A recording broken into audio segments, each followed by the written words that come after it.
बिस्मिल्लाहिर्रहमानिर्रहीम।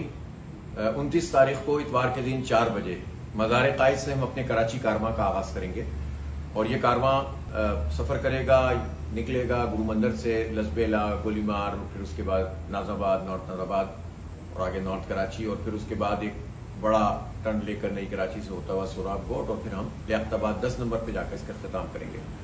ये इस लिहाज से बहुत अहम है कि इस वक्त शहर की आवाज नए सिरे से उठाने की जरूरत है। शहर बहुत जो है वो इस वक्त पानी का शदीद बहरान है, बिजली का बहरान है, मरदमशुमारी का मसला वहीं अटका हुआ है, सियासतबाजी हो रही है और किसी के एजेंडे पर इतना अहम तरीन शहर जो पूरे पाकिस्तान की मईशत को चलाता है वो एजेंडे पर नहीं।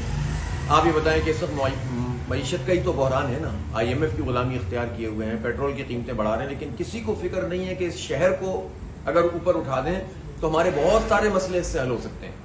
जाहिर है कि अब इसको छोड़ा नहीं जा सकता, इस सियासत की नजर नहीं किया जा सकता अपने शहर को।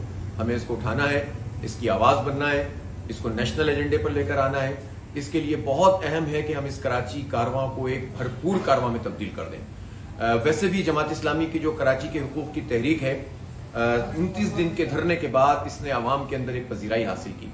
मुल्की हालात के पेश नजर कुछ दिन के लिए सरगर्मियां कुछ मान पड़ी, लेकिन अब जब से हमने लोड शेडिंग के मसले पर, पानी के मसले पर जिद्दोजहद शुरू की है तो आवाम में एक मरतबा फिर उम्मीद पैदा हुई है। हम इस उम्मीद को मजीद मादूम नहीं करेंगे, हम इसको उठाएंगे, अपलिफ्ट करेंगे और आने वाले बल्दियाती इंतखाबात के लिए भी ये बहुत अहम है।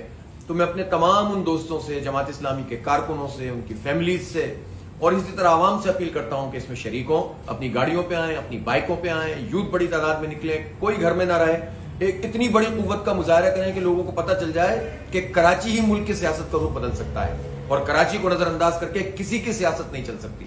इसलिए आप सब लोग इस पूरे कराची कारवां का हिस्सा बने। मैं आप सब लोगों को इंशाअल्लाह ताला 4 बजे इतवार के दिन 29 तारीख को इस्तकबाल करूंगा।